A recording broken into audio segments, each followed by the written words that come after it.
Papá, los viejos mentirosos siempre exageran. No es nada grave, me gritó mi hija Beatriz, mientras yo me agarraba el pecho con dolor, sintiendo que mi corazón se desgarraba por dentro. Tuve que llamar a la ambulancia yo mismo, mientras ella seguía viendo la televisión, indiferente a mi agonía. Lo que ella no sabía es que esa cruel indiferencia acababa de costarle 2 millones de euros de herencia. Antes de continuar, suscríbete al canal. Activa la campanita porque todos los días tenemos nuevas historias. Deja tu like y cuéntanos en los comentarios desde qué ciudad nos estás viendo. Mi nombre es Emilio Navarro Vega. Tengo 72 años y durante 45 años construí desde cero una cadena de 7 hoteles por toda España. Jamás pensé que llegaría el día en que mi propia hija, mi Beatriz, me negaría ayuda cuando más la necesitaba. Pero ese martes 28 de febrero de 2024, mi mundo se derrumbó de la manera más cruel que puedas imaginar. Era aproximadamente las 8:30 de la noche cuando sentí la primera punzada en el pecho. Estaba en mi estudio, revisando algunos documentos de mis inversiones, cuando un dolor intenso me atravesó como un rayo. No era la primera vez que sentía molestias. A mi edad, el cuerpo ya no es el mismo, pero esta vez era diferente. Este dolor era como si alguien estuviera apretando mi corazón con un puño de hierro. «Beatriz», grité desde mi estudio, intentando mantener la calma. Mi hija estaba en la sala de estar, como siempre, pegada a esa maldita televisión que parecía hipnotizarla cada noche. «Beatriz, necesito que me ayudes, por favor». El dolor se intensificó. Sentí como si mi brazo izquierdo fuera a desprenderse de mi cuerpo. El sudor comenzó a brotar de mi frente mientras me aferraba al escritorio para no caerme. Había leído suficiente sobre infartos para reconocer los síntomas, y todos estaban ahí. El dolor opresivo en el pecho, la irradiación hacia el brazo, la sensación de muerte inminente. «¿Qué quieres ahora, papá?», me respondió con ese tono despectivo que había adoptado en los últimos meses. Ni siquiera se molestó en venir a verme. Su voz llegaba desde la sala, fría y distante, como si fuera una molestia hablarme. Creo que estoy teniendo un infarto», logré decir, mi voz temblando por el esfuerzo. «Necesito que me lleves al hospital inmediatamente». Lo que escuché a continuación me dolió más que el propio infarto. Beatriz soltó una carcajada sarcástica, una risa que jamás había escuchado salir de los labios de mi pequeña, mi niña que solía correr a abrazarme cada vez que llegaba del trabajo. «Ay, papá, los viejos mentirosos siempre exageran. Cada semana es algo diferente contigo. La semana pasada era la presión, antes era el estómago, ahora es el corazón. No es nada grave, seguramente comiste algo que te cayó mal». Sus palabras me golpearon como puñaladas. Viejo mentiroso. Así me veía mi propia hija. La mujer que había criado con tanto amor, a quien había dado todo lo que pedía, ¿realmente pensaba que yo era un mentiroso manipulador? «Beatriz, por favor, esto es serio», insistí, ahora con más dificultad para respirar. «El dolor es insoportable. Siento que me voy a morir». «Basta ya, estoy viendo mi programa favorito. Si tanto te duele, tómate una aspirina y déjame en paz. Siempre es lo mismo contigo, papá. Drama, drama y más drama para llamar la atención». Me quedé paralizado, no por el dolor físico, sino por la crueldad absoluta de sus palabras. Esta no era mi Beatriz. Mi hija jamás me habría hablado así. ¿Qué había pasado con la niña cariñosa que me decía que era su héroe? ¿Dónde estaba la joven que lloraba cuando yo tenía un simple resfriado? El dolor en mi pecho se volvió insoportable. Sabía que tenía que actuar rápido. Con manos temblorosas, tomé mi teléfono móvil y marqué el 112. «Servicio de emergencias. ¿En qué podemos ayudarle?» «Habla Emilio Navarro Vega. Estoy teniendo un infarto. Vivo en la calle Alcalá número 345, piso séptimo A. Por favor, vengan rápido». «Señor Navarro, mantenga la calma. Una ambulancia está en camino. ¿Hay alguien con usted?» Miré hacia la sala, donde podía escuchar perfectamente el sonido del televisor y las risas grabadas de algún programa de entretenimiento. Mi hija estaba ahí a menos de 10 metros de distancia, pero nunca me había sentido más solo en mi vida. Sí, respondí con amargura. Mi hija está aquí, pero aparentemente estoy exagerando. Mientras esperaba la ambulancia, el dolor no cedía. Me senté en mi sillón de cuero, ese mismo sillón donde solía leerle cuentos a Beatriz cuando era pequeña, y reflexioné sobre cómo habíamos llegado a este punto. ¿En qué momento perdí a mi hija? ¿Cuándo se convirtió en esta mujer fría e insensible que prefería su programa de televisión antes que la vida de su padre? Los paramédicos llegaron 25 minutos después. Cuando sonó el timbre, Beatriz finalmente se levantó del sofá, pero no para ayudarme, sino para abrir la puerta con cara de fastidio. «Son ustedes los de la ambulancia. Mi papá cree que está teniendo un infarto, pero seguramente es una indigestión. Los viejos siempre exageran todo». Incluso frente a los profesionales médicos, mi hija siguió desacreditándome. Los paramédicos, 2 hombres jóvenes y profesionales, me examinaron rápidamente. «Señor Navarro, efectivamente está sufriendo un infarto. Tenemos que llevarlo al hospital inmediatamente. El tiempo es crucial». Beatriz palideció, pero no de preocupación, sino de vergüenza al darse cuenta de que los paramédicos habían escuchado sus comentarios despectivos. Mientras me subían a la camilla, alcancé a escuchar cómo uno de los paramédicos le preguntaba: «¿Va a acompañar a su padre al hospital?» Sí, claro, voy por mis llaves», balbuceó, pero yo sabía que solo lo hacía para quedar bien frente a los extraños. En ese momento, mientras me llevaban hacia la ambulancia, tomé una decisión que cambiaría nuestras vidas para siempre. Mi hija acababa de mostrar su verdadero rostro, y yo no iba a olvidarlo jamás. El viaje en ambulancia hasta el Hospital Universitario La Paz fue una agonía interminable. Los paramédicos trabajaban sobre mí mientras las sirenas perforaban la noche madrileña. Miguel, el paramédico más experimentado, me aplicaba oxígeno mientras monitoreaba constantemente mis signos vitales. «Señor Navarro, manténgase consciente. Hable conmigo. ¿Siente alguna mejoría con la medicación?» La nitroglicerina sublingual había aliviado parcialmente el dolor torácico, pero mi mente no podía dejar de procesar lo ocurrido. 2 horas. Habían transcurrido exactamente 2 horas desde que sentí los primeros síntomas hasta que finalmente recibí atención médica profesional. 2 horas cruciales que podrían haber determinado la diferencia entre la vida y la muerte. Beatriz viajaba en su automóvil siguiendo la ambulancia. A través de la ventana trasera podía ver los faros de su vehículo manteniéndose a distancia prudencial. Seguramente estaría pensando en cómo explicar a sus conocidos que su padre había sufrido un episodio cardíaco real, no la exageración senil que había descartado tan cruelmente. Al llegar a urgencias, el protocolo médico se activó inmediatamente. Dr. Álvaro Ruiz Castillo, cardiólogo de guardia, me recibió junto a su equipo.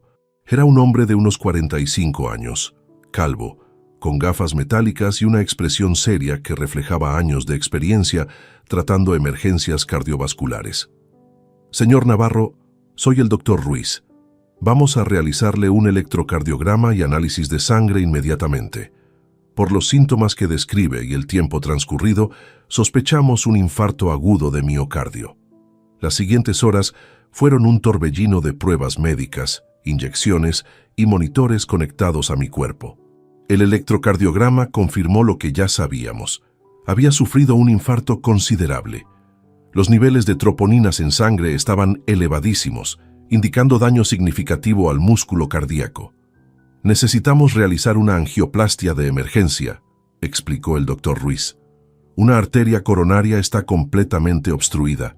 El procedimiento consiste en introducir un catéter para desobstruir el vaso sanguíneo y colocar un stent».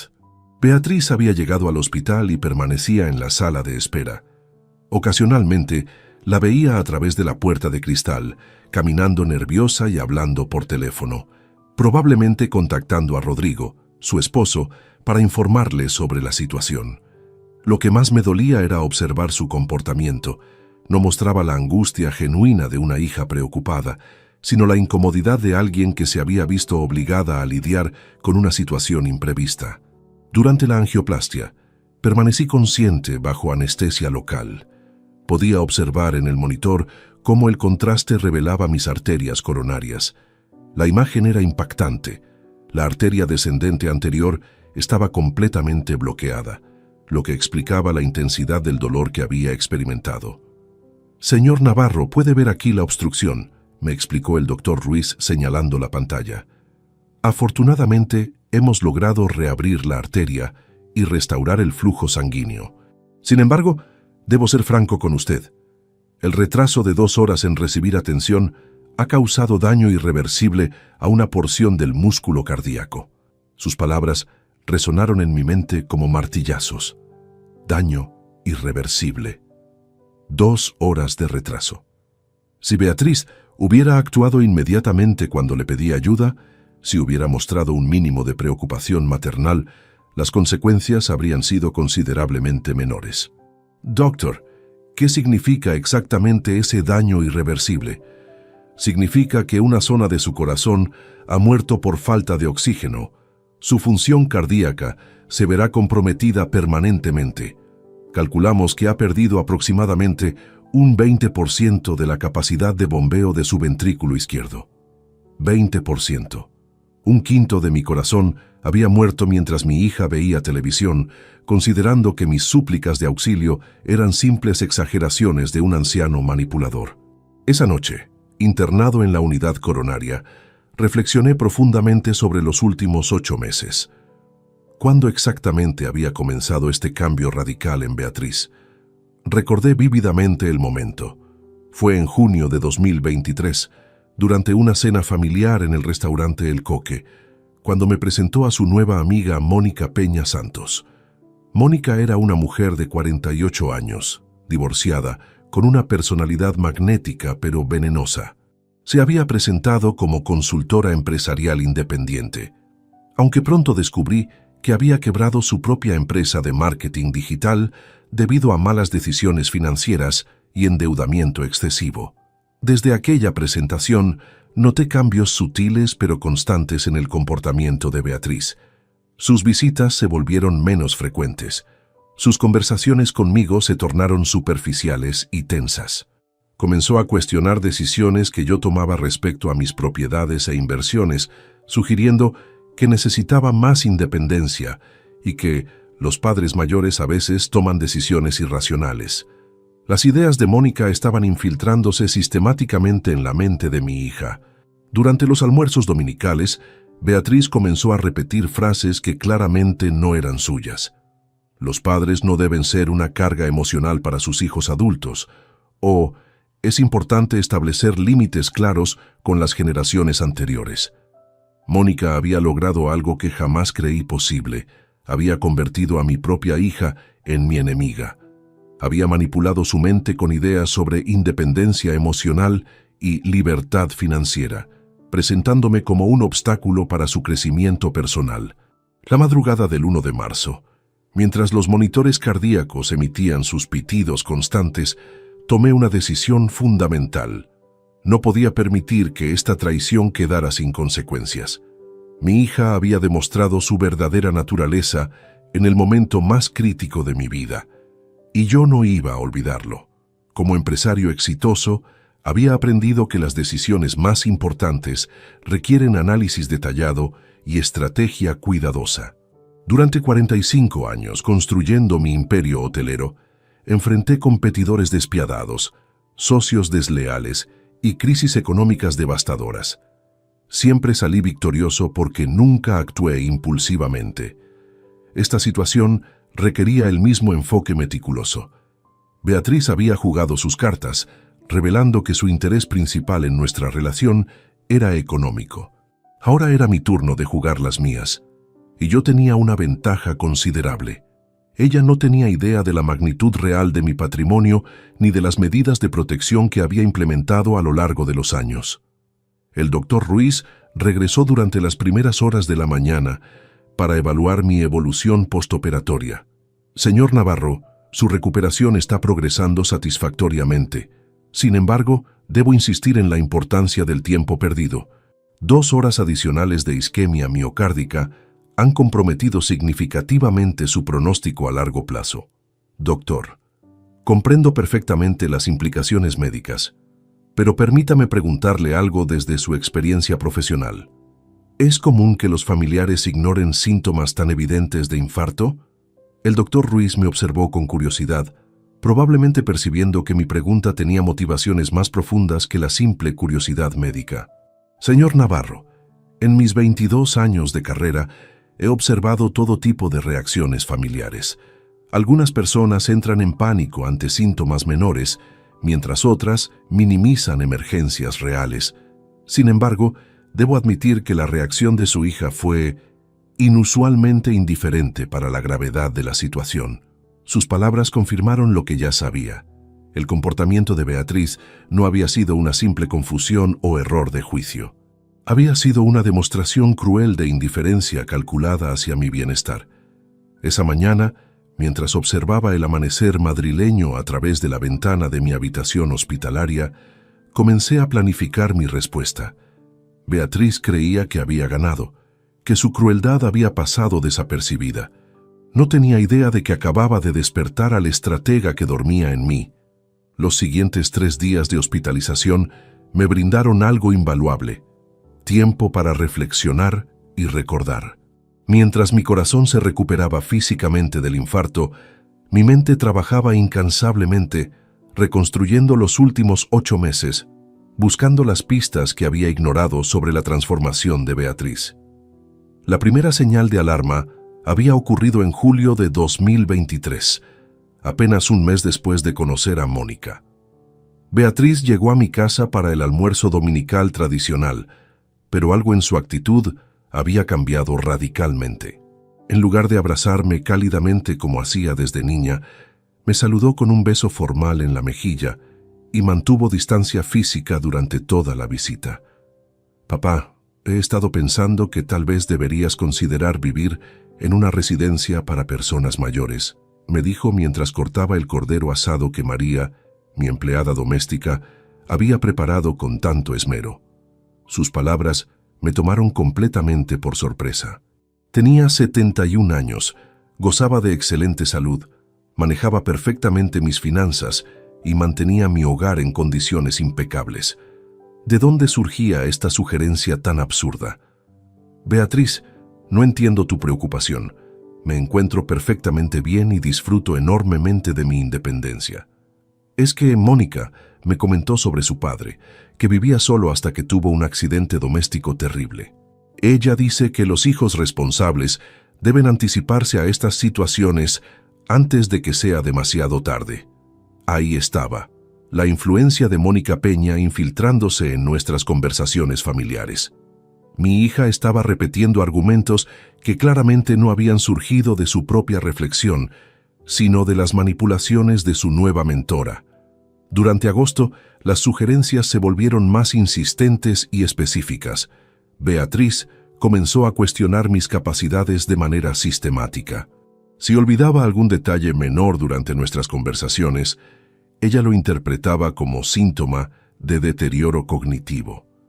Si tardaba en responder llamadas telefónicas porque estaba ocupado, lo consideraba evidencia de aislamiento social peligroso. «Papá, Mónica conoce una residencia excelente en Las Rosas. Tiene jardines preciosos y actividades recreativas muy estimulantes para personas de tu edad. Podrías hacer nuevos amigos y tener compañía constante».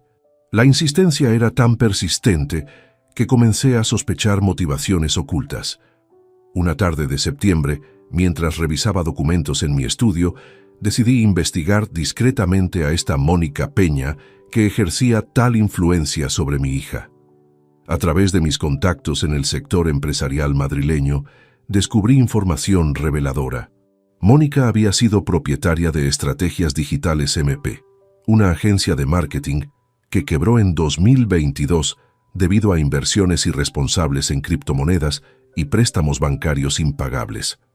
Había acumulado deudas superiores a los 80.000 euros y estaba involucrada en varios procedimientos judiciales con antiguos clientes y proveedores. Pero lo más perturbador era su historial personal. Durante su matrimonio con Antonio Herrero Mendoza, un arquitecto próspero, Mónica había manipulado sistemáticamente la relación entre su esposo y su suegra anciana. Convenció a Antonio de que su madre representaba una carga emocional tóxica y logró que la internara en una residencia geriátrica contra su voluntad. La anciana murió 6 meses después, completamente aislada de su familia. Este patrón de comportamiento era escalofriante. Mónica se especializaba en identificar familias con patrimonios considerables y manipular a los herederos potenciales para acelerar procesos de herencia o acceder a recursos económicos de personas mayores vulnerables. En octubre, Beatriz intensificó sus ataques contra mi autonomía. Durante una cena en el restaurante Ramón Freixa, me sorprendió con una propuesta que confirmó mis peores sospechas. Papá, Mónica y yo hemos estado investigando opciones de inversión más seguras para tu dinero. Ella tiene experiencia en gestión financiera y podría ayudarte a optimizar tu cartera de inversiones. La audacia de la propuesta me dejó sin palabras. Esta mujer quebrada, con historial de fracasos empresariales y manipulación familiar, pretendía acceder a mi patrimonio bajo el pretexto de asesoramiento profesional. Beatriz, agradezco tu preocupación, pero mis asesores financieros actuales han demostrado excelente competencia durante décadas. No necesito cambios en ese aspecto. Pero papá, ellos son muy tradicionales. Mónica maneja estrategias modernas, diversificación internacional, oportunidades que tus asesores conservadores jamás considerarían. La conversación se volvió tensa cuando me negué rotundamente. Por primera vez en mi vida vi destellos de ira genuina en los ojos de Beatriz. No era frustración maternal por mi supuesta terquedad, sino enojo real porque sus planes de acceso a mi fortuna habían sido bloqueados. Noviembre trajo el episodio más revelador. Beatriz apareció en mi casa acompañada de Mónica, sin previo aviso, mientras yo revisaba estados financieros en mi estudio. La intrusión fue tan descarada que María, mi empleada doméstica, se sintió incómoda y me preguntó si debía retirar los documentos de la mesa. Papá, quería que Mónica conociera la casa. Es tan grande y hermosa, pero realmente demasiado espaciosa para una sola persona. Mónica recorrió mi hogar con ojos calculadores, evaluando cada detalle como un tasador profesional. Observó los cuadros originales, los muebles de época, la cristalería de Baccarat que había coleccionado durante años. Su mirada se detuvo particularmente en el escritorio Luis XV, donde conservaba algunos documentos financieros. Señor Navarro, Beatriz me ha comentado sobre su impresionante trayectoria empresarial. Debe ser tremendamente satisfactorio haber construido un legado tan sólido, me dijo con sonrisa calculada. Efectivamente, 45 años de trabajo arduo han dado buenos frutos, respondí secamente, manteniendo distancia emocional. Es admirable, aunque imagino que gestionar tal volumen de inversiones debe resultar agotador a su edad. Beatriz me comentaba que últimamente se siente preocupada por la carga de responsabilidad que usted maneja solo. La conversación confirmó mis sospechas. Mónica estaba recolectando información sobre mis activos financieros, utilizando a Beatriz como intermediaria para acceder a detalles confidenciales sobre mi patrimonio. Diciembre fue el mes de la ruptura emocional definitiva. Durante la cena navideña, tradicionalmente celebrada en mi comedor principal, con la vajilla de porcelana Lladró que pertenecía a mi difunta esposa, Beatriz hizo una declaración que destrozó los últimos vestigios de mi confianza paternal. Papá, Mónica y yo hemos decidido formar una sociedad de inversión. Ella aportará su experiencia profesional y yo mi capital inicial. Pensamos que sería una excelente oportunidad para ti participar como socio fundador. La propuesta era tan descarada que no pude contener mi indignación. Mi propia hija, manipulada por una estafadora profesional, pretendía involucrarme en un esquema financiero diseñado para acceder a mi fortuna. Beatriz, esa mujer es una quebrada con historial de fracasos empresariales. No voy a arriesgar un céntimo en sus proyectos fantasiosos. No puedes hablar así de Mónica. Ella es mi amiga y una profesional muy capacitada. Tú simplemente tienes prejuicios contra las mujeres empresarias exitosas. Esa noche, acostado en mi cama matrimonial donde había compartido 38 años de felicidad con Esperanza, mi difunta esposa, Lloré por primera vez desde su funeral. Mi hija había sido completamente corrompida. La niña que solía acurrucarse conmigo para escuchar cuentos se había transformado en una desconocida cruel y codiciosa. Enero y febrero de 2024 fueron meses de alejamiento progresivo. Las visitas de Beatriz se redujeron a llamadas telefónicas esporádicas, siempre con trasfondo de exigencias financieras disfrazadas como oportunidades de inversión o sugerencias de bienestar. Ahora, desde mi cama hospitalaria, comprendía perfectamente el plan maestro. Mónica había identificado en Beatriz el perfil ideal: heredera de fortuna considerable, personalidad influenciable, relación estrecha con su padre acaudalado. Había trabajado sistemáticamente durante 8 meses para alienar nuestra relación y posicionar a mi hija como intermediaria para acceder a mi patrimonio. El infarto había sido la prueba definitiva. Cuando más necesité el apoyo incondicional de mi hija, ella eligió la indiferencia cruel dictada por su mentora manipuladora. Había demostrado que yo solo representaba valor económico, no afectivo. Esa tarde del 4 de marzo, mientras observaba las nubes grises sobre Madrid desde la ventana de mi habitación hospitalaria, tomé una decisión irrevocable. Beatriz había elegido su bando, y ahora iba a descubrir las consecuencias de esa traición. El 5.º día de hospitalización, recibí el alta médica con una lista extensa de recomendaciones y medicamentos. Dr. Ruiz me entregó personalmente el informe de mi situación cardíaca, junto con instrucciones detalladas para mi recuperación domiciliaria. Señor Navarro, su corazón necesitará al menos 6 meses para adaptarse completamente a las secuelas del infarto. Evite situaciones de estrés elevado, mantenga una dieta baja en sodio y realice ejercicio moderado según las pautas que le he proporcionado. Durante el trayecto de regreso a casa en taxi, fingí debilidad física mientras mi mente trabajaba febrilmente, desarrollando una estrategia integral.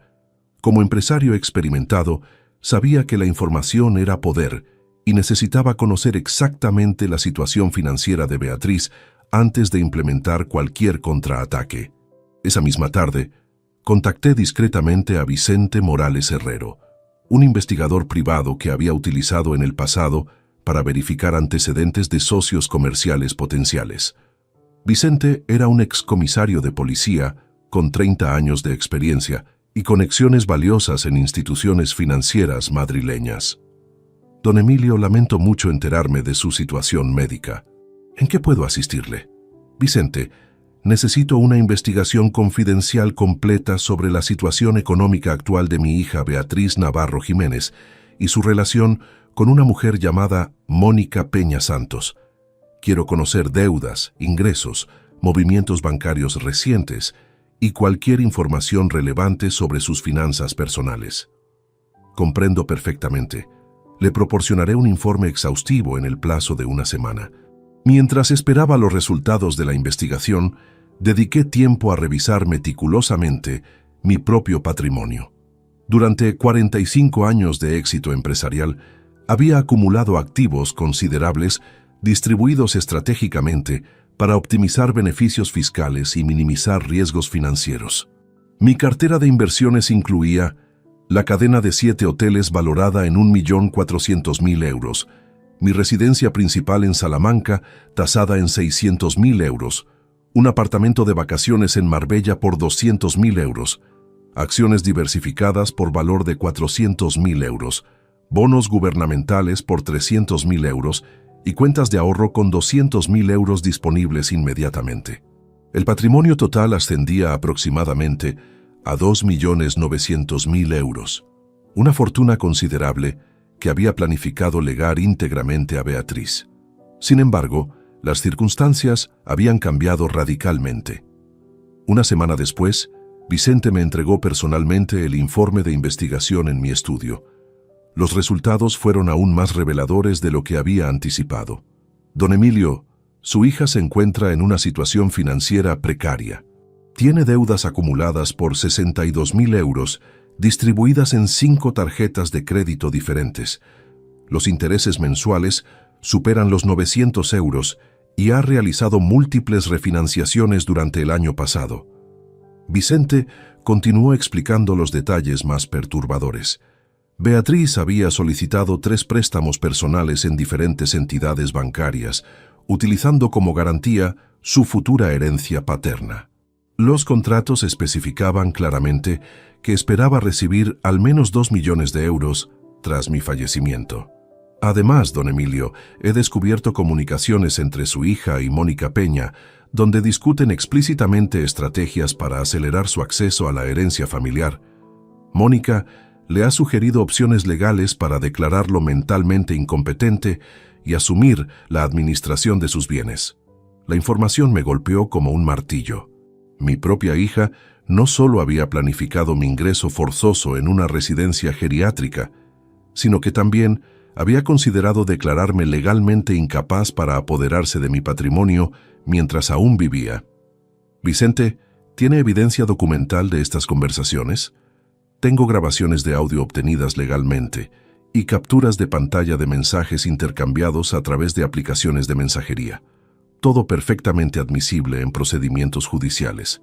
Esa noche, encerrado en mi biblioteca personal rodeado de volúmenes de estrategia empresarial que me habían guiado durante décadas de éxito comercial, diseñé un plan meticuloso de respuesta.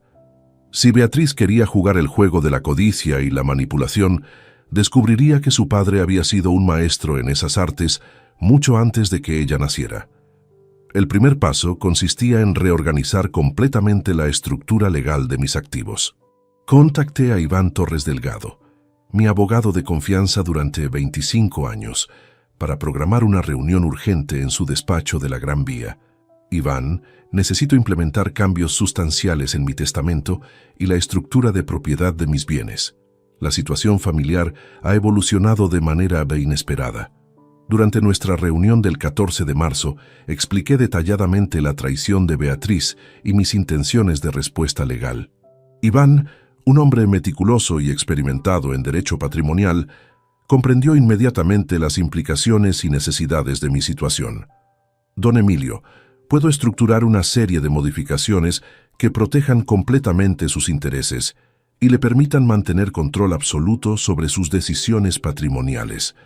Sin embargo, debo advertirle que estos cambios serán irreversibles una vez implementados. Iván, mi hija demostró su verdadera naturaleza cuando me negó ayuda durante mi infarto. No hay reconciliación posible después de esa traición. Dedicamos 3 horas completas a diseñar una estrategia legal integral. Iván propuso crear una fundación benéfica privada que administraría la mayoría de mis activos, nombrándome como presidente vitalicio con poderes absolutos de decisión. Esta estructura impediría cualquier reclamación hereditaria por parte de Beatriz y me permitiría controlar completamente el destino de mi patrimonio. Además, don Emilio, recomiendo transferir la propiedad formal de sus hoteles a la fundación, manteniendo usted los derechos de usufructo vitalicio. Esto generará beneficios fiscales considerables y blindará completamente los activos contra futuras reclamaciones familiares. El plan era perfecto. Beatriz había calculado su estrategia basándose en la expectativa de heredar automáticamente mi fortuna. Jamás había considerado que yo pudiera reorganizar legal y completamente mi patrimonio para excluirla definitivamente. Durante los siguientes días, mientras fingía debilidad postinfarto, trabajé discretamente con Iván, implementando todas las modificaciones legales. Transferimos la propiedad de los hoteles a la Fundación Esperanza Navarro, nombrada en honor a mi difunta esposa. Reestructuramos las inversiones financieras y creamos cuentas bancarias completamente nuevas e inaccesibles para cualquier familiar. El proceso requería múltiples visitas a notarías, bancos y oficinas gubernamentales. Para evitar sospechas, programé todas estas gestiones durante horarios en que Beatriz habitualmente trabajaba o se reunía con Mónica, asegurándome de mantener absoluta confidencialidad sobre mis actividades. El 28 de marzo, exactamente un mes después de mi infarto, Iván me confirmó que todas las modificaciones patrimoniales habían sido completadas y registradas oficialmente. Don Emilio, legalmente sus activos ahora pertenecen a la fundación benéfica que usted preside. Su hija no tiene derechos hereditarios sobre ninguno de los bienes transferidos. Sin embargo, mantiene usted control absoluto sobre todas las decisiones de la fundación. Esa tarde, sentado en mi sillón de cuero contemplando el atardecer madrileño, sonreí por primera vez en semanas. Beatriz creía que había ganado la partida al manipularme y alejarme emocionalmente de su vida. No tenía idea de que acababa de perder 2.900.000 euros por su crueldad durante mi infarto. Ahora llegaba la fase más deliciosa de mi plan: permitir que Beatriz creyera que había triunfado completamente, mientras yo preparaba la revelación que destruiría sus sueños de riqueza heredada para siempre. La primera fase de mi estrategia comenzó el 2 de abril con una llamada telefónica aparentemente inocente a Beatriz. Había esperado 2 semanas adicionales para que ella se sintiera completamente segura de su posición dominante en nuestra relación deteriorada. «Beatriz, hija mía, necesito pedirte un favor muy importante», le dije con voz deliberadamente temblorosa y frágil. «¿Qué necesitas, papá?», respondió con ese tono de fastidio apenas disimulado que había adoptado desde su transformación bajo la influencia de Mónica. «Desde el infarto me siento muy confundido con todos estos papeles bancarios y documentos financieros. Los números se me confunden y temo estar cometiendo errores graves en mis cuentas». Pude percibir el cambio inmediato en su tono de voz. La posibilidad de acceder legalmente a mis finanzas había despertado su interés codicioso de manera instantánea. «Papá, no te preocupes, puedo ayudarte con esas gestiones. Es completamente normal que después de un evento médico tan traumático te sientas inseguro con temas complicados. Podrías venir mañana por la tarde. Tengo todos los documentos organizados en mi estudio, pero necesito que alguien de confianza me ayude a revisarlos». «Por supuesto, papá. Llegaré después del almuerzo». Colgué el teléfono sonriendo.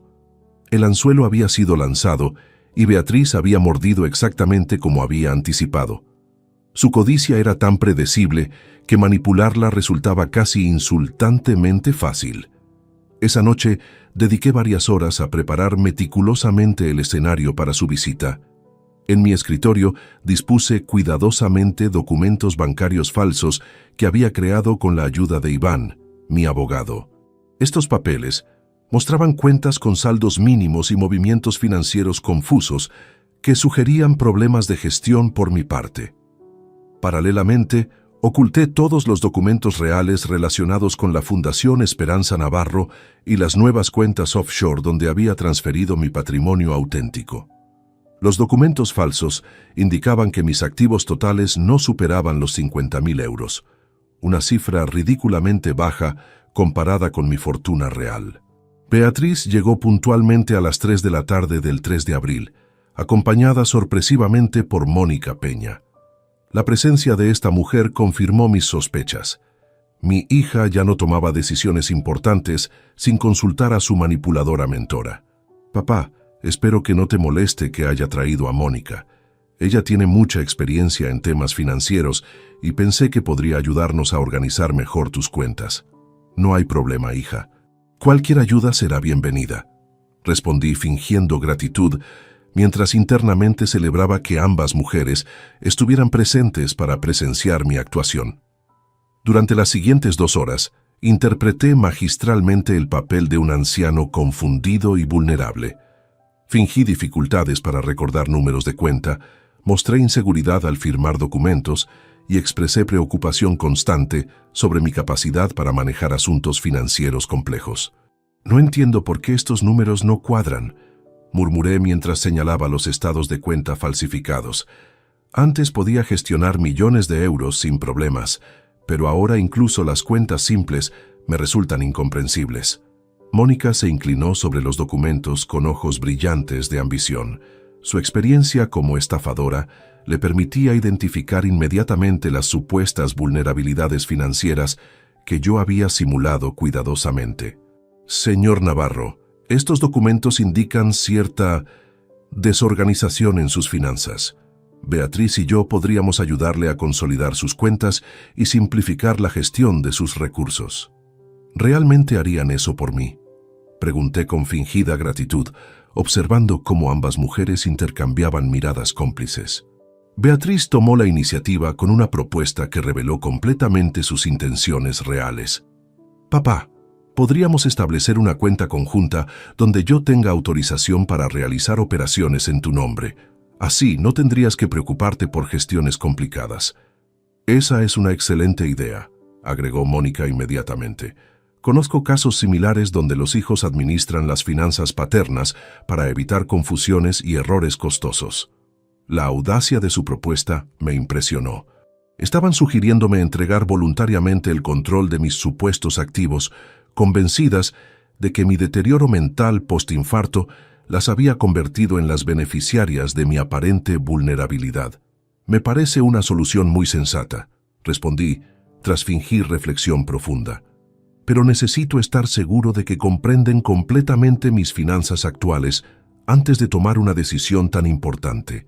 Durante la siguiente hora, expliqué detalladamente la situación financiera falsa que había construido. Les mostré documentos que indicaban pérdidas significativas en inversiones recientes, problemas con los hoteles debido a la competencia turística y dificultades para mantener mi nivel de vida habitual. Como pueden ver, mi patrimonio se ha reducido considerablemente. Los hoteles apenas generan beneficios suficientes para cubrir gastos operativos y mis ahorros personales se han agotado prácticamente. Mónica examinó cada documento con expresión preocupada, calculando mentalmente cuánto dinero podrían extraer de mi supuesta situación financiera deteriorada. Señor Navarro, aunque sus recursos actuales sean limitados, una gestión profesional podría optimizar significativamente sus ingresos.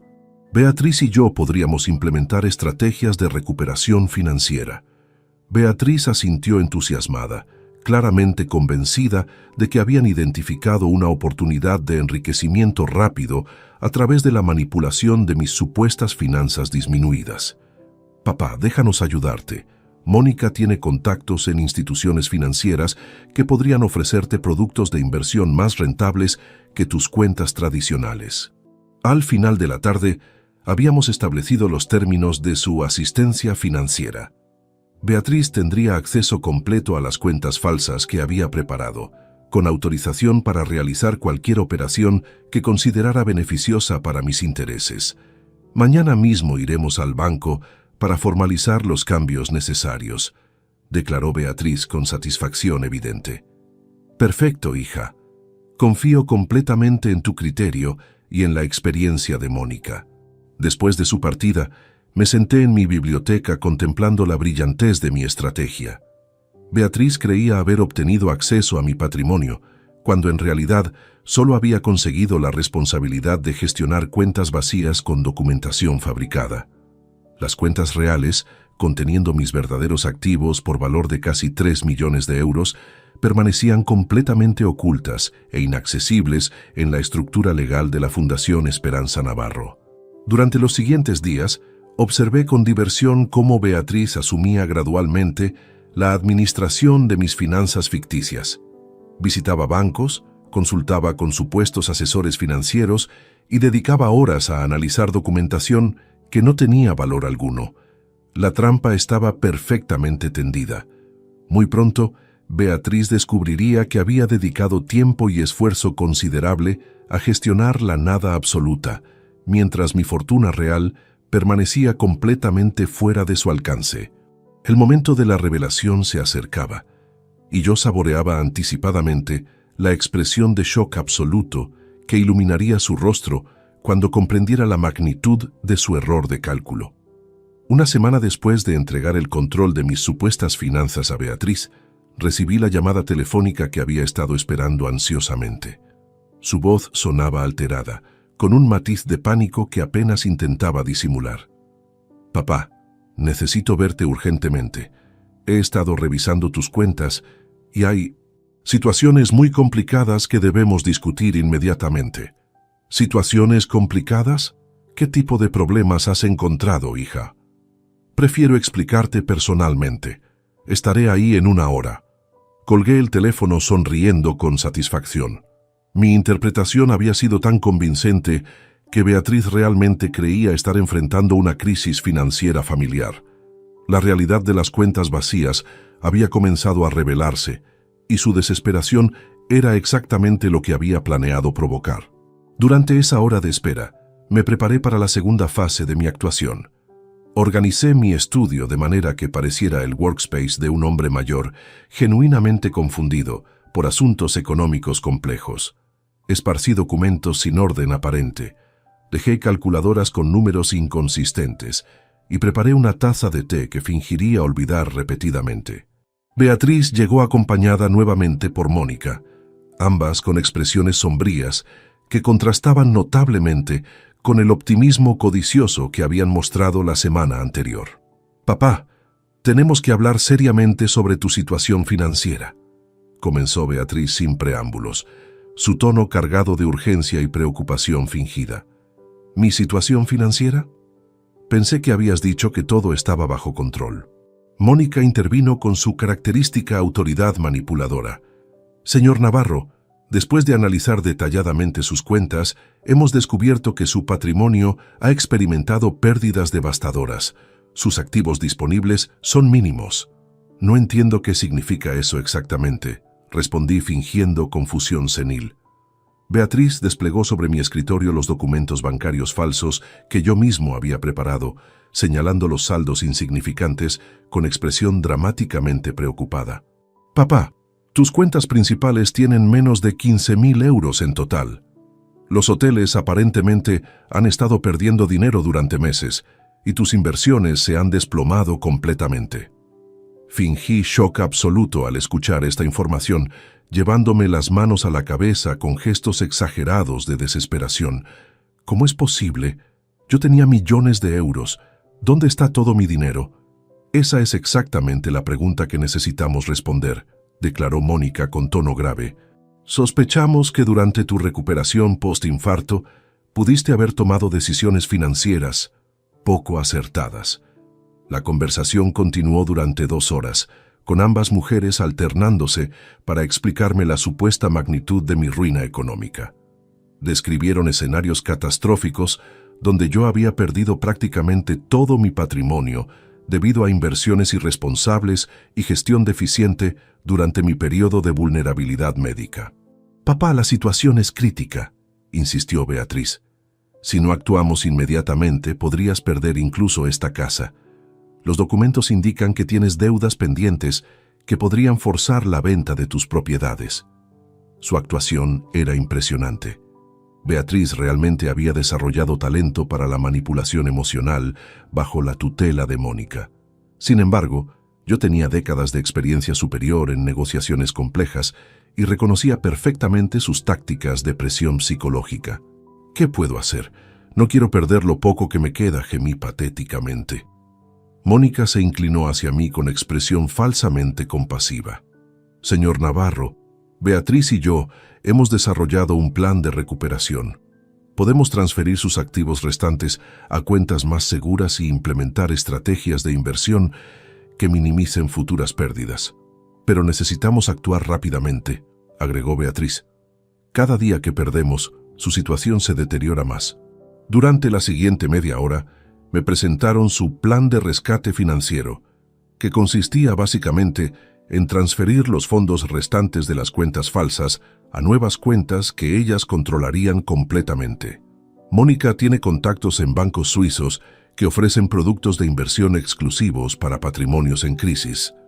Podríamos proteger sus activos restantes y posiblemente recuperar parte de las pérdidas. Fingí considerar seriamente su propuesta, mostrando la gratitud desesperada de un anciano arruinado hacia las únicas personas dispuestas a ayudarle. «¿Realmente creen que pueden salvar algo de mi fortuna?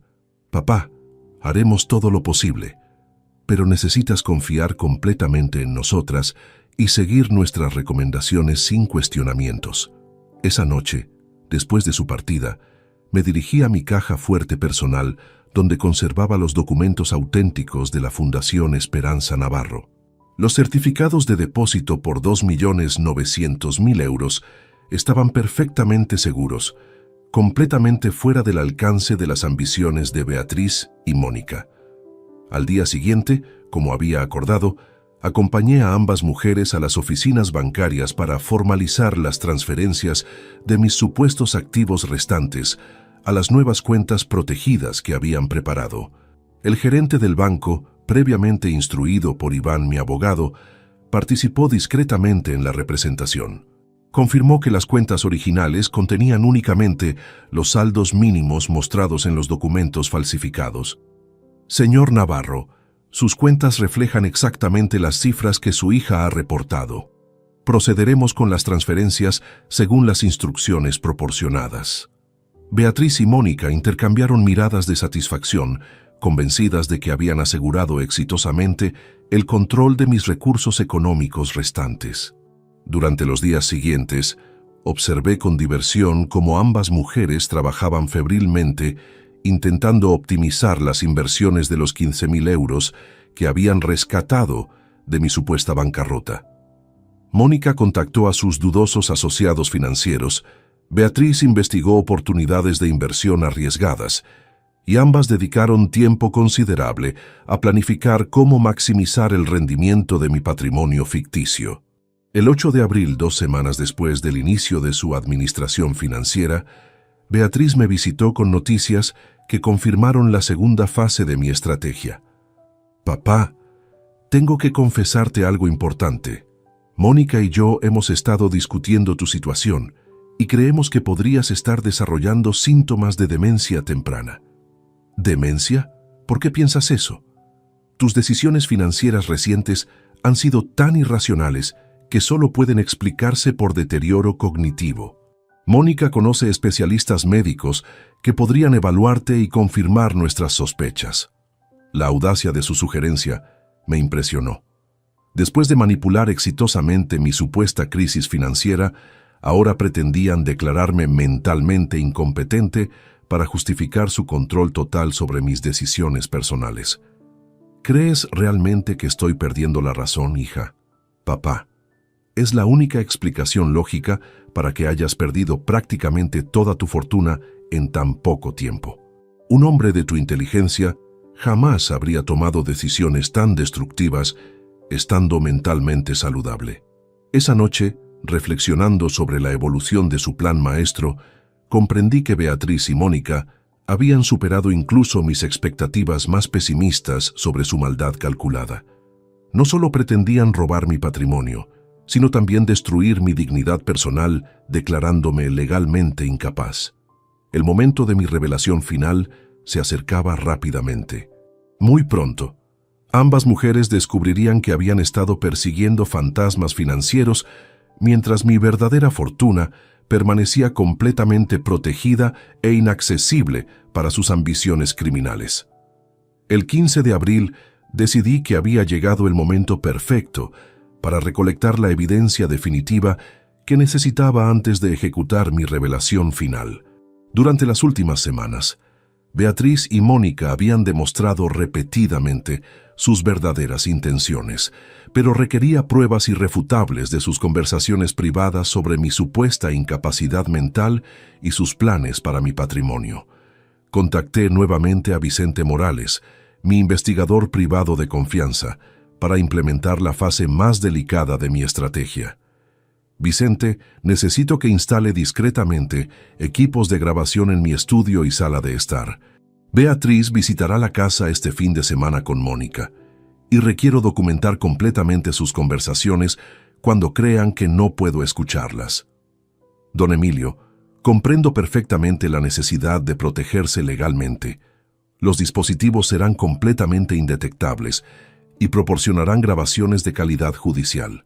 El sábado 17 de abril, después de que Vicente instalara profesionalmente los equipos de vigilancia, llamé a Beatriz para invitarla a almorzar en casa junto con Mónica. Hija, me siento muy solo últimamente. ¿Podrían acompañarme el domingo? María preparará paella valenciana como cuando eras pequeña. Por supuesto, papá. Mónica también está libre mañana. Llegaremos a las 2 de la tarde. Esa noche preparé cuidadosamente mi actuación más convincente hasta la fecha. Necesitaba que ambas mujeres se sintieran completamente seguras de mi deterioro mental para que hablaran abiertamente sobre sus verdaderos planes. El domingo llegaron puntualmente, encontrándome aparentemente confundido y desorientado en mi estudio. Había dispuesto varios medicamentos sobre el escritorio y preparado notas incoherentes que sugirieran problemas severos de memoria. «Papá, ¿cómo te sientes hoy?», preguntó Beatriz con falsa preocupación maternal. «Estoy confundido, hija. No recuerdo si ya tomé mis medicinas esta mañana. Y anoche soñé que tu madre estaba aquí, hablándome sobre los hoteles. Fue tan real que busqué por toda la casa esperando encontrarla». Mónica observó atentamente mis gestos y expresiones, evaluando profesionalmente el grado de mi supuesta demencia. «Señor Navarro, esos episodios de confusión temporal son característicos del deterioro cognitivo progresivo. ¿Ha tenido otros síntomas similares?». «Sí, constantemente. Ayer llamé 3 veces a Iván, mi abogado, preguntando por documentos que ya habíamos discutido. Él parecía preocupado por mi insistencia repetitiva. Durante el almuerzo, intensifiqué deliberadamente mis manifestaciones de confusión mental. Repetí historias múltiples veces, confundí fechas importantes y mostré dificultades para seguir conversaciones básicas. «El paella está delicioso», comenté. Esperanza siempre la preparaba exactamente así para las celebraciones familiares. «Papá, mamá murió hace 8 años. María preparó el almuerzo hoy», me corrigió Beatriz con paciencia exagerada. «¿María? ¿Quién es María? ¿Por qué hay una extraña cocinando en mi casa?». Fingí agitación creciente hasta que Mónica sugirió que me retirara a descansar mientras ellas terminaban de almorzar y limpiaban la cocina. «Señor Navarro, debe estar agotado. ¿Por qué no descansa en su habitación mientras nosotras nos ocupamos de todo aquí?». «Gracias, sois muy amables. Creo que una siesta me ayudaría a aclarar mis ideas». Me retiré a mi dormitorio, pero permanecí cerca de la puerta entreabierta para escuchar parcialmente su conversación, sabiendo que los dispositivos de Vicente estaban capturando cada palabra con claridad perfecta. Durante la siguiente hora, Beatriz y Mónica discutieron extensamente mis supuestas condiciones mentales y sus implicaciones para sus planes de enriquecimiento personal. «Mónica, cada día está peor. Esta mañana me llamó a las 6 preguntando si era martes o jueves. Creo que realmente está desarrollando demencia senil severa. Beatriz, esto puede ser una oportunidad excelente para nosotras. Si logramos que un médico certifique oficialmente su incapacidad mental, podrás obtener tutela legal completa sobre sus decisiones financieras. Pero ¿no sospechará el médico que estamos exagerando sus síntomas? Tengo contactos en clínicas geriátricas privadas.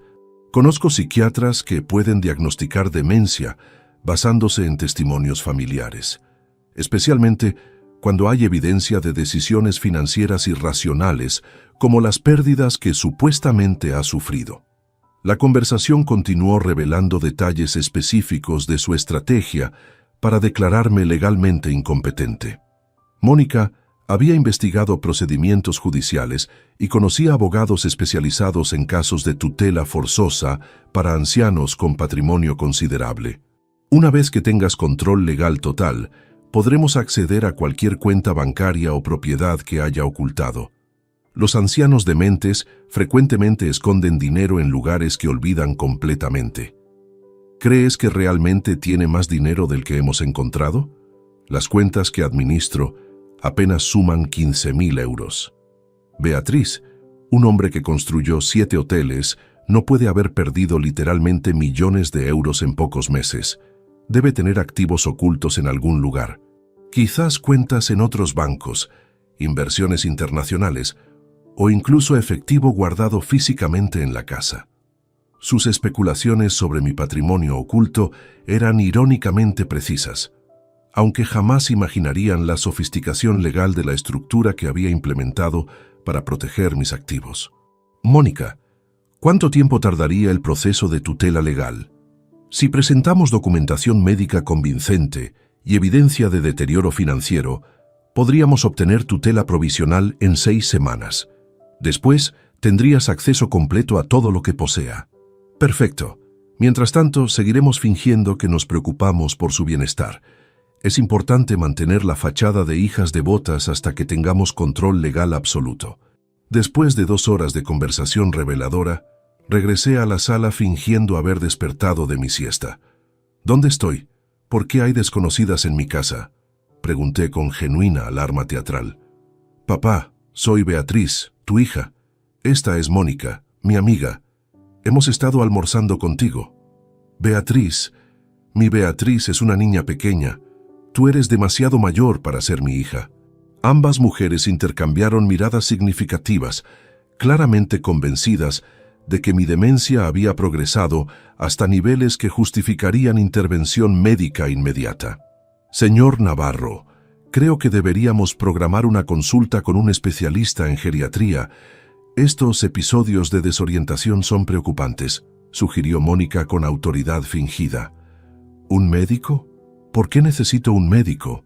Me siento perfectamente bien. Papá, tienes problemas de memoria.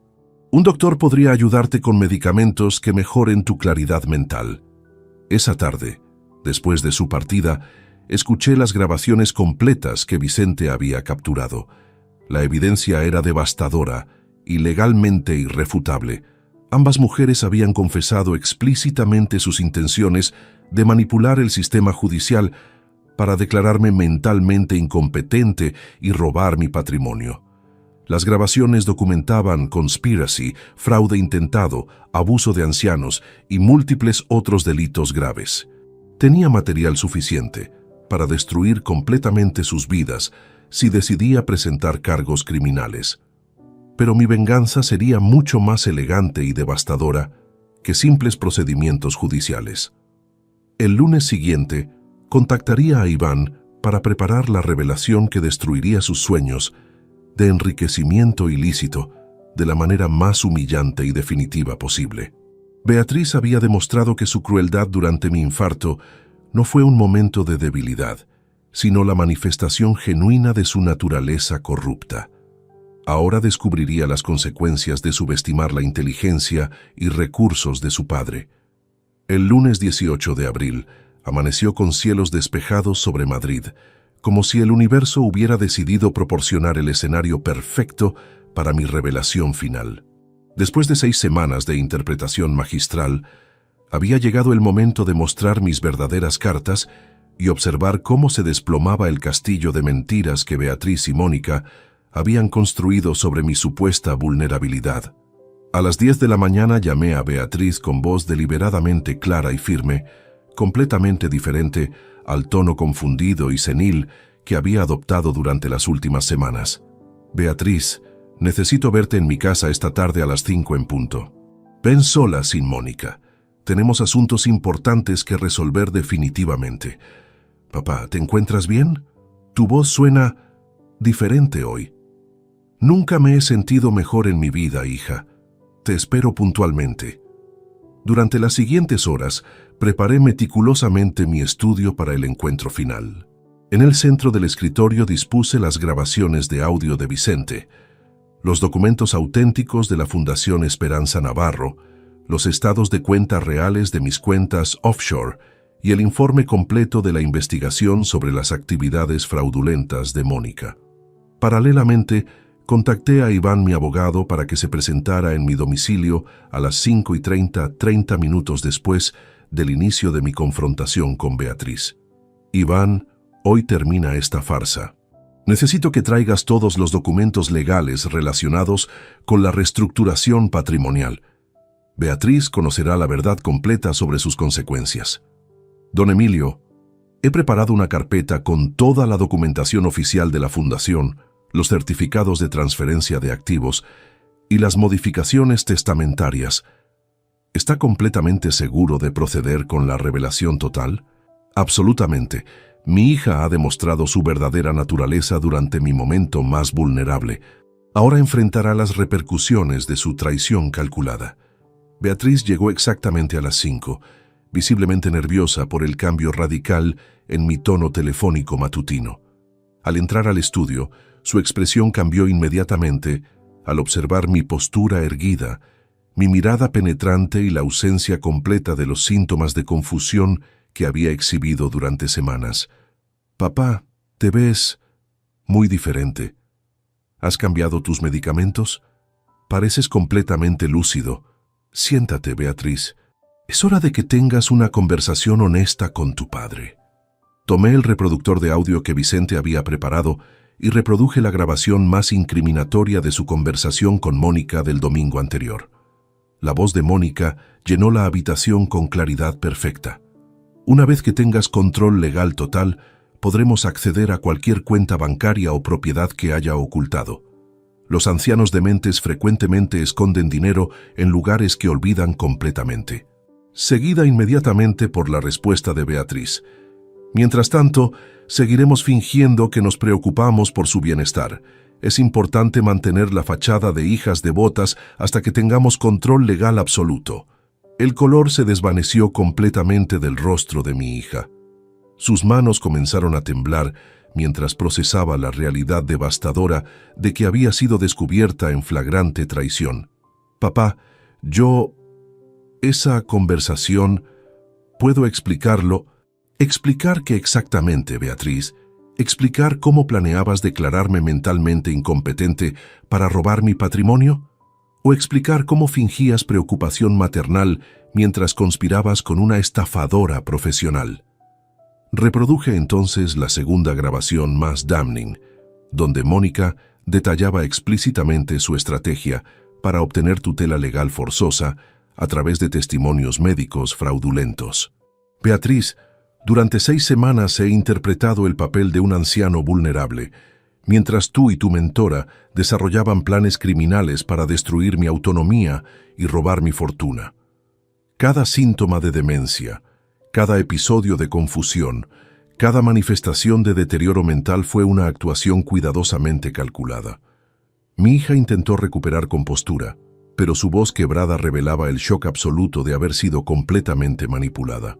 Papá, Mónica me convenció de que realmente estabas perdiendo capacidades mentales. Pensé que te estaba protegiendo de decisiones financieras irracionales. ¿Protegiendo? ¿Llamas protección a planificar declararme legalmente incompetente? ¿A conspirar para controlar mi patrimonio contra mi voluntad? Tomé entonces la carpeta conteniendo los documentos de la Fundación Esperanza Navarro y la coloqué frente a ella sobre el escritorio. Beatriz, mientras tú perdías tiempo administrando cuentas ficticias con 15.000 euros, yo reestructuré completamente mi patrimonio real. Estos documentos confirman que todos mis activos por valor de 2.900.000 euros han sido transferidos legalmente a una fundación benéfica que yo presido con poderes absolutos. Sus ojos se expandieron con horror al comprender gradualmente la magnitud de su error de cálculo. ¿Qué significa eso exactamente? Significa, querida hija, que no heredarás ni un euro de mi fortuna.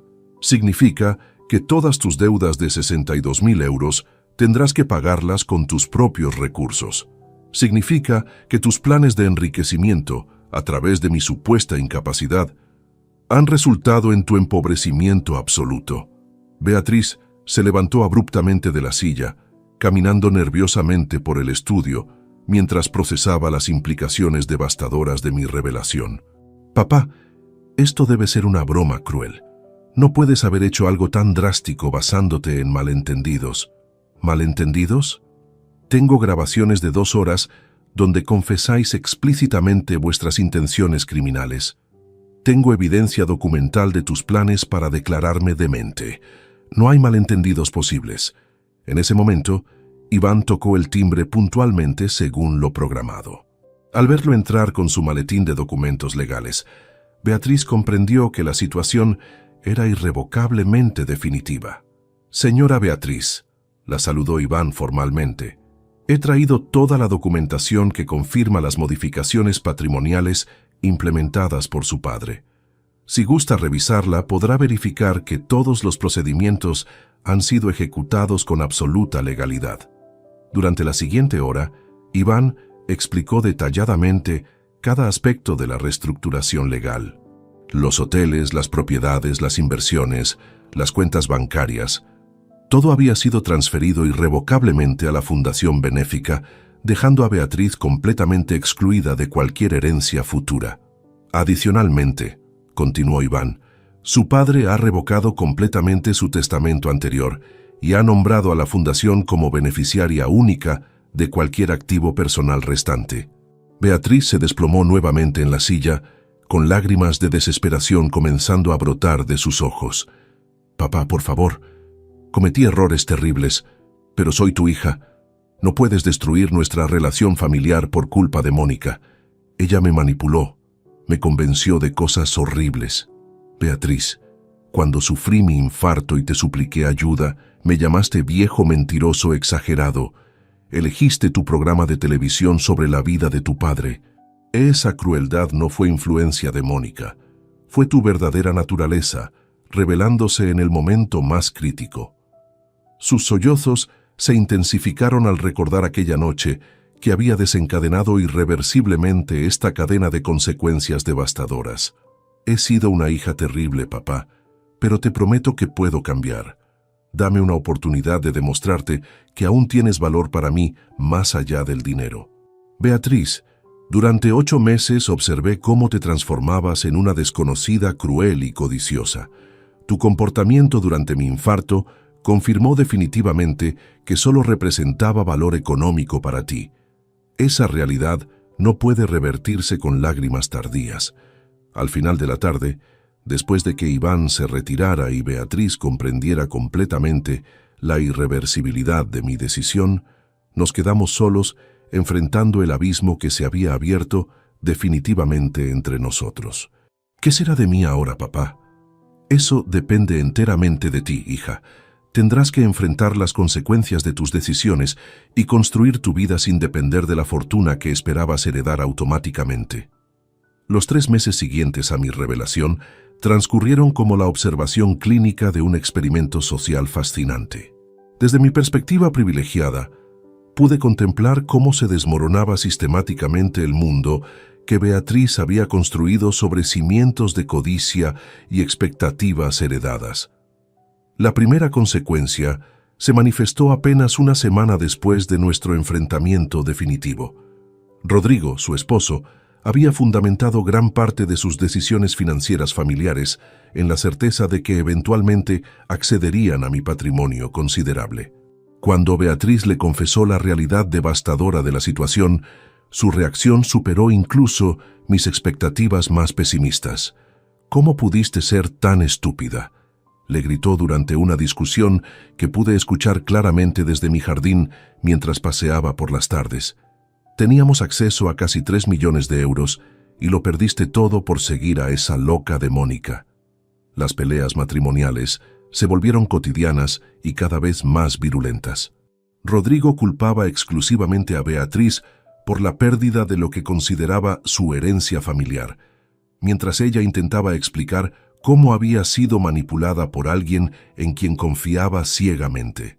«Rodrigo, yo pensé que estaba protegiendo a papá de decisiones irracionales. Mónica me convenció de que él estaba perdiendo capacidades mentales. Mónica, siempre es culpa de otros. Tú tomaste las decisiones finales. Tú arruinaste nuestro futuro económico por seguir a una estafadora». Durante mayo, las tensiones financieras se intensificaron dramáticamente. Las deudas acumuladas de Beatriz, que ella había esperado saldar con mi herencia, comenzaron a generar presiones bancarias insostenibles.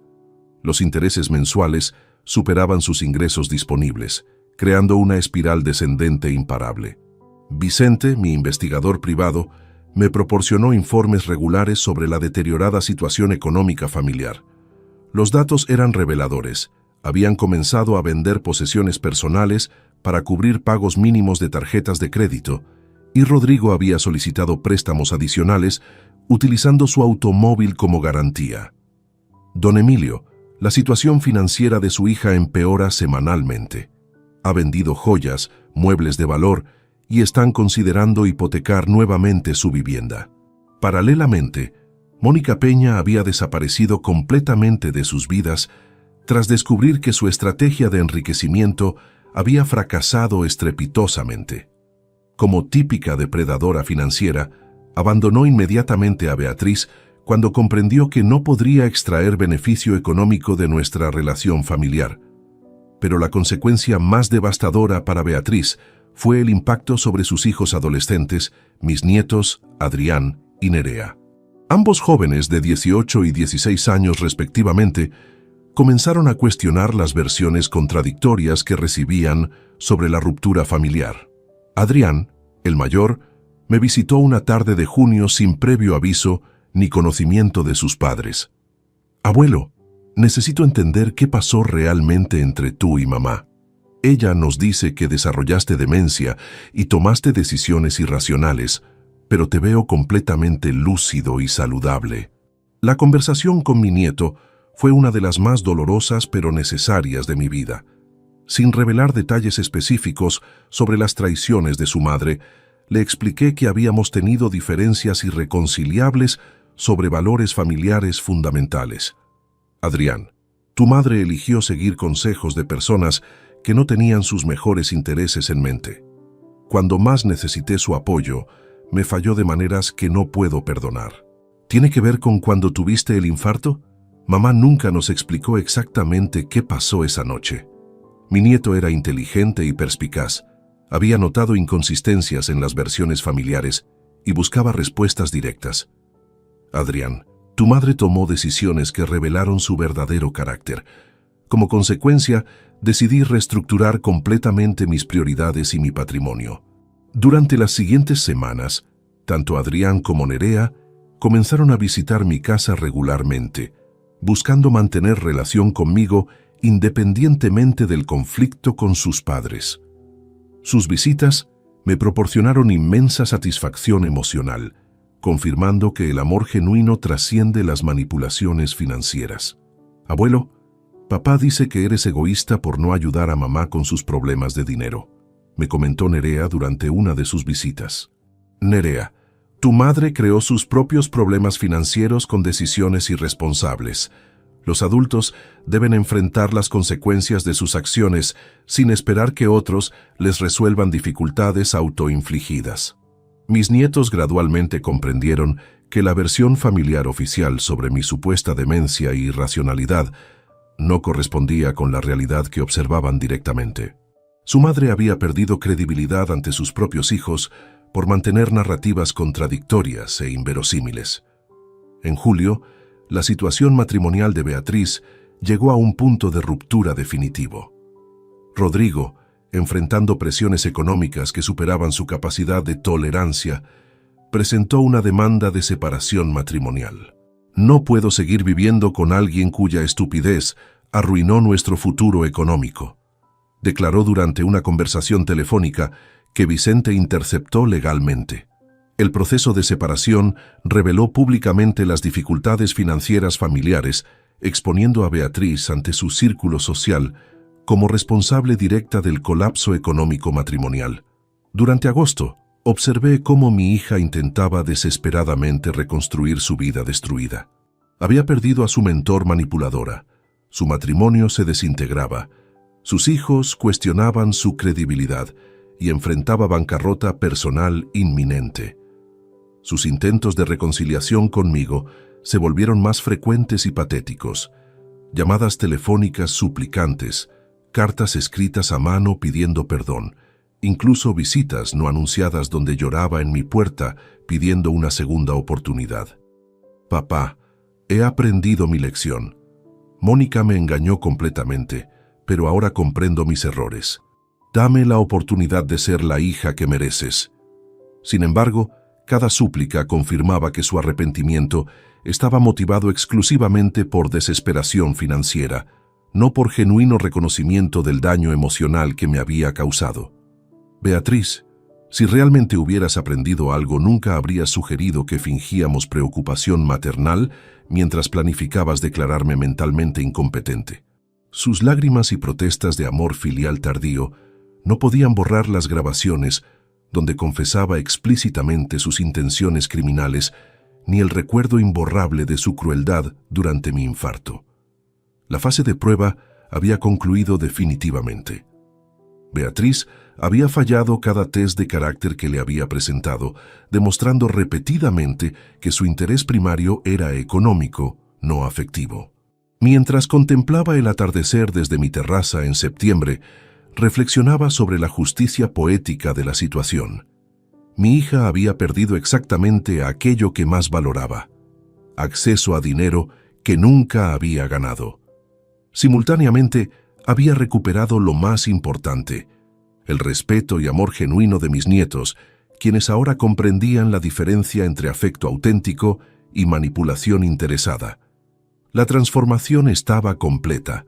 Beatriz enfrentaba las consecuencias naturales de sus decisiones traicioneras, mientras yo disfrutaba de la tranquilidad de haber protegido mi dignidad y patrimonio de depredadores familiares. Octubre trajo consigo la implementación de mi decisión más estratégica y definitiva. Después de meses observando el colapso progresivo de la vida que Beatriz había construido sobre expectativas heredadas, llegó el momento de ejecutar la jugada final que consolidaría permanentemente las lecciones de esta experiencia devastadora. Durante las últimas semanas, había reflexionado profundamente sobre el futuro de mis nietos. Adrián y Nerea habían demostrado poseer valores auténticos y criterio moral sólido al mantener relación conmigo independientemente de las presiones familiares. Su lealtad genuina merecía reconocimiento concreto. El 1 de octubre contacté a Iván para desarrollar una modificación adicional en la estructura de la Fundación Esperanza Navarro. Iván, quiero establecer un fondo educacional específico dentro de la Fundación, destinado exclusivamente a financiar la educación universitaria y desarrollo profesional de Adrián y Nerea. Excelente iniciativa, don Emilio. ¿Qué parámetros específicos desea establecer para este fondo educacional? El fondo cubrirá completamente sus estudios universitarios, posgrados y cualquier formación profesional que elijan pursuing. Sin embargo, el acceso estará condicionado a mantener una relación respetuosa y regular conmigo y a demostrar valores éticos sólidos en sus decisiones personales. La estructura legal que diseñamos era sofisticada pero clara. Los fondos estarían disponibles inmediatamente para gastos educativos, pero cualquier beneficio adicional requeriría evaluación anual de su carácter moral y compromiso familiar auténtico. Además, Iván, quiero incluir una cláusula específica. Si alguno de ellos intenta manipularme o repetir los patrones de comportamiento de su madre, perderá automáticamente e irrevocablemente acceso a todos los beneficios del fondo. Comprendo perfectamente. Esta cláusula protegerá tanto sus intereses como los de sus nietos al establecer expectativas claras sobre comportamiento ético. El 5 de octubre invité a Adrián y Nerea a almorzar en mi casa para comunicarles personalmente esta decisión. Quería que comprendieran tanto las oportunidades que se les ofrecían como las responsabilidades que implicaban. Abuelo, mamá nos dijo que no debíamos visitarte más porque estás manipulando nuestras emociones, para vengarte de ella, me comentó Nerea apenas llegaron. ¿Y qué piensan ustedes sobre esa sugerencia? Pensamos que mamá está equivocada, respondió Adrián firmemente. Tú nunca nos has pedido nada a cambio de pasar tiempo contigo. Simplemente disfrutamos de tu compañía y conversaciones. Sus respuestas confirmaron que habían desarrollado criterio independiente y podían distinguir entre afecto genuino y manipulación interesada. Durante el almuerzo, les expliqué detalladamente el fondo educacional que había establecido para ellos. He creado un programa que financiará completamente su educación universitaria, sin importar qué carreras elijan o dónde decidan estudiar. También incluye fondos para posgrados, másters o cualquier especialización profesional que deseen pursuing. Ambos jóvenes escucharon con atención y sorpresa genuina, claramente no esperando tal generosidad después de los conflictos familiares recientes. Abuelo, eso es increíblemente generoso, pero no queremos que pienses que mantenemos relación contigo por beneficios económicos, declaró Nerea con madurez impresionante para su edad. Precisamente por esa actitud es que han demostrado merecer estas oportunidades. Su madre perdió mi confianza porque solo me valoraba como fuente financiera. Ustedes han probado que me aprecian independientemente de consideraciones económicas. Les expliqué también las condiciones del fondo: mantener relación regular y respetuosa conmigo, demostrar integridad moral en sus decisiones y nunca intentar manipularme emocional o financieramente. Estas condiciones no son restricciones, sino protecciones, Quiero asegurarme de que siempre mantengan los valores auténticos que han demostrado poseer. Adrián, estudiante de Administración de Empresas, comprendió inmediatamente las implicaciones estratégicas de mi decisión. Abuelo, esto significa que mamá no solo perdió su herencia, sino que también perdió influencia sobre nuestras futuras decisiones educativas y profesionales. Exactamente. Su madre esperaba controlarte a través de dependencia económica. Ahora tienen autonomía completa para elegir sus caminos sin presiones familiares. Durante las siguientes semanas, observé cómo esta nueva realidad transformaba las dinámicas familiares de manera fascinante. Beatriz intentó inicialmente prohibir a sus hijos aceptar mi apoyo educacional, pero ellos se negaron rotundamente.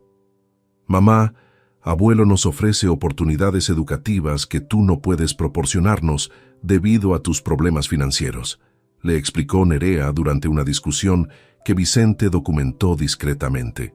Él está comprando su lealtad, está manipulándolos para vengarse de mí. Mamá, abuelo nunca nos ha pedido que tomemos su lado contra ti. Simplemente nos ofrece apoyo educacional sin condiciones relacionadas contigo. La frustración de Beatriz se intensificó al comprender que había perdido incluso la capacidad de influir sobre las decisiones de sus propios hijos. Su autoridad maternal se había evaporado junto con su credibilidad financiera. Rodrigo, en proceso de separación definitiva, apoyó completamente la decisión de sus hijos de aceptar mi apoyo educacional. Al menos alguien en esta familia tomó decisiones inteligentes, comentó sarcásticamente durante una conversación telefónica interceptada legalmente. En noviembre, la situación de Beatriz se había deteriorado hasta niveles críticos. Enfrentaba procedimientos de embargo por deudas impagables, divorcio contencioso y aislamiento social progresivo. Sus antiguos amigos del círculo social acomodado la evitaban, conocedores de su colapso financiero y las circunstancias vergonzosas de su separación matrimonial. Sus intentos desesperados de reconciliación conmigo se volvieron más dramáticos y frecuentes. Aparecía en mi puerta a horas inapropiadas, enviaba cartas manuscritas llenas de promesas de cambio, e incluso intentó utilizar fechas familiares significativas para despertar mi compasión. Papá, mañana es el aniversario de la muerte de mamá. ¿No podríamos honrar su memoria reconciliándonos como la familia que ella habría querido que fuéramos? Beatriz, tu madre jamás habría aprobado que negaras ayuda médica a tu padre durante un infarto. No invoques su memoria para justificar comportamientos que ella habría encontrado despreciables. Sus súplicas revelaban una comprensión superficial de sus errores fundamentales. Seguía enfocándose en obtener perdón para restaurar su acceso económico, sin demostrar verdadero arrepentimiento por el daño emocional que me había causado. Durante diciembre, implementé la fase final de mi estrategia educativa con mis nietos. Los matriculé en un programa de verano de liderazgo empresarial en Londres, financiado completamente por la Fundación, donde podrían desarrollar habilidades profesionales y perspectiva internacional. Abuelo, este programa es una oportunidad increíble. Muchísimas gracias por creer en nuestro potencial, me agradeció Adrián antes de partir. Recuerden que las oportunidades deben ganarse a través de esfuerzo y carácter.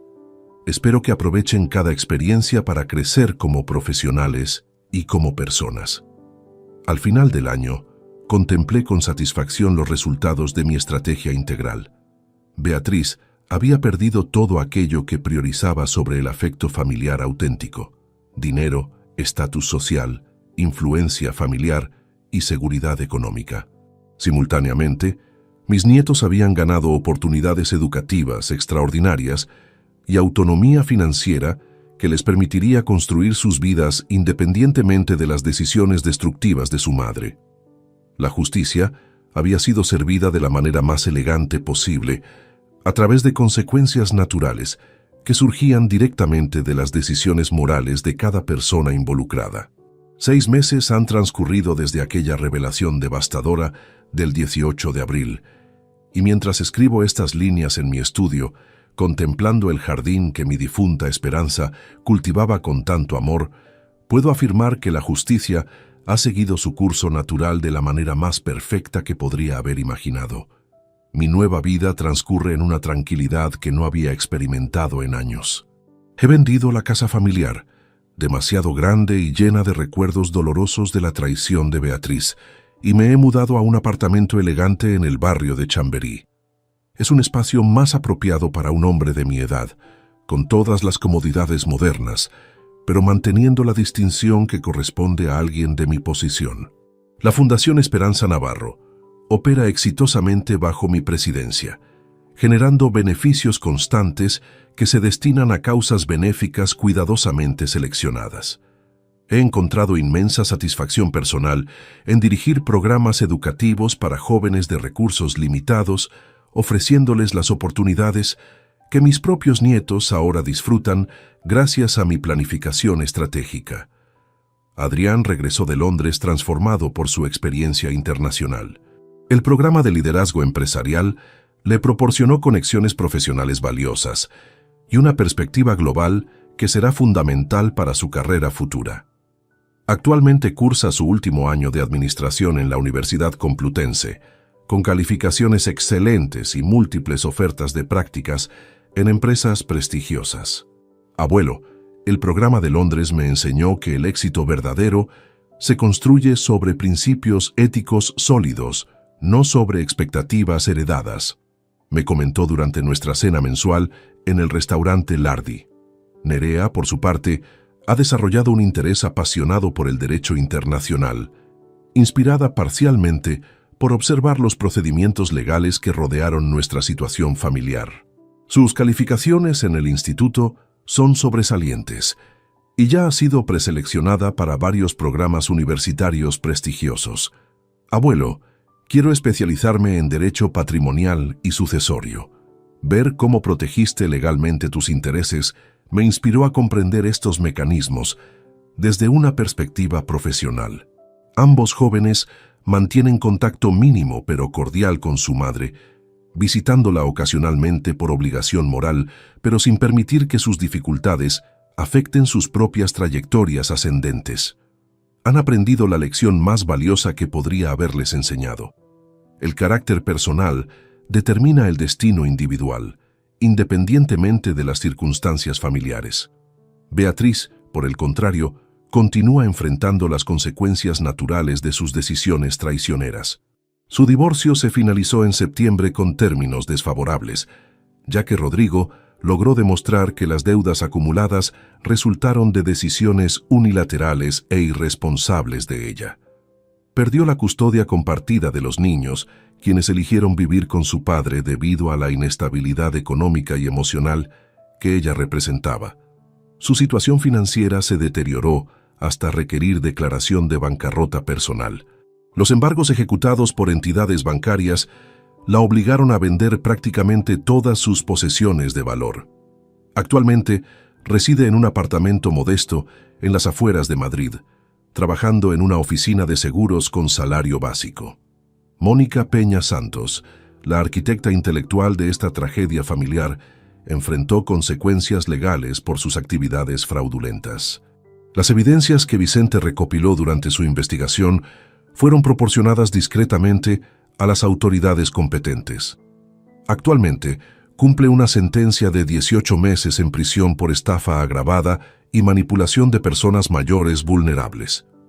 La última vez que vi a Beatriz fue durante mi cumpleaños número 73, el 15 de enero de este año. Apareció en mi nuevo apartamento sin invitación, con aspecto demacrado y ropa que evidenciaba sus circunstancias económicas reducidas. Papá, sé que no merezco tu perdón, pero es tu cumpleaños y quería felicitarte personalmente. Su presencia no despertó en mí ni ira ni compasión, sino una indiferencia serena que me sorprendió por su completitud. Beatriz, agradezco el gesto, pero creo que ambos comprendemos que nuestra relación terminó definitivamente aquella noche cuando me negaste ayuda durante mi infarto. Papá, he reflexionado todos estos meses sobre mis errores. Perdí todo: mi matrimonio, mi estabilidad económica, la confianza de mis hijos. ¿No es suficiente castigo? No se trata de castigo, hija. Se trata de consecuencias naturales, Tú elegiste priorizar un programa de televisión sobre la vida de tu padre. Elegiste conspirar con una estafadora para declararme mentalmente incompetente. Elegiste traicionar la confianza de décadas por codicia a corto plazo. Sus lágrimas no me conmovieron. Durante 8 meses había observado cómo se transformaba en una persona capaz de crueldad calculada hacia su propio padre. Las lágrimas tardías no podían borrar esa transformación fundamental de su carácter.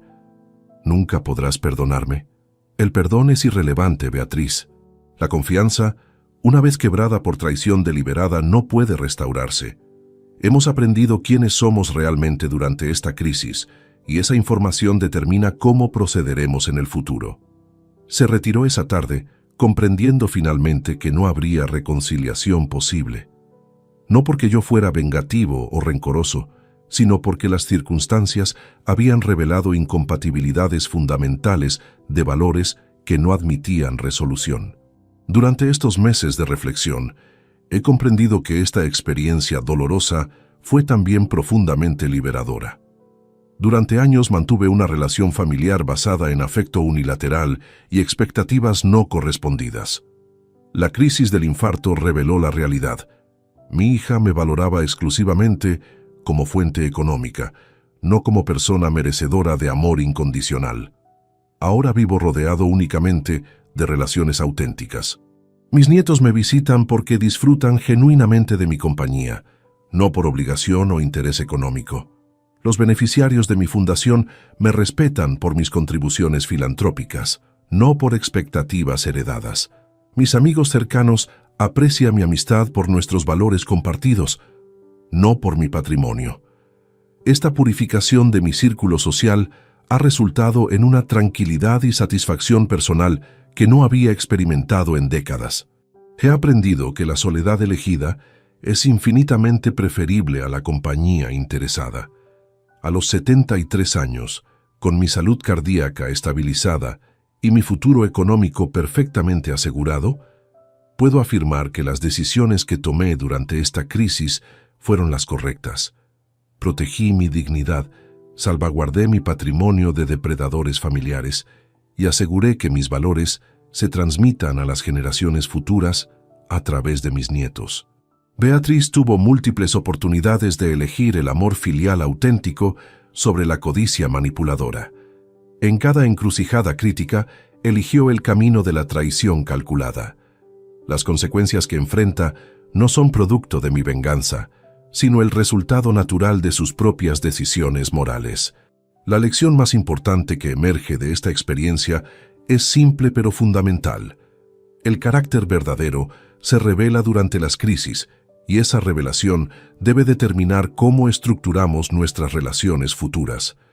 El amor familiar genuino trasciende las consideraciones económicas, pero cuando el dinero se convierte en la motivación primaria, la relación se transforma en algo completamente diferente que no merece el nombre de amor.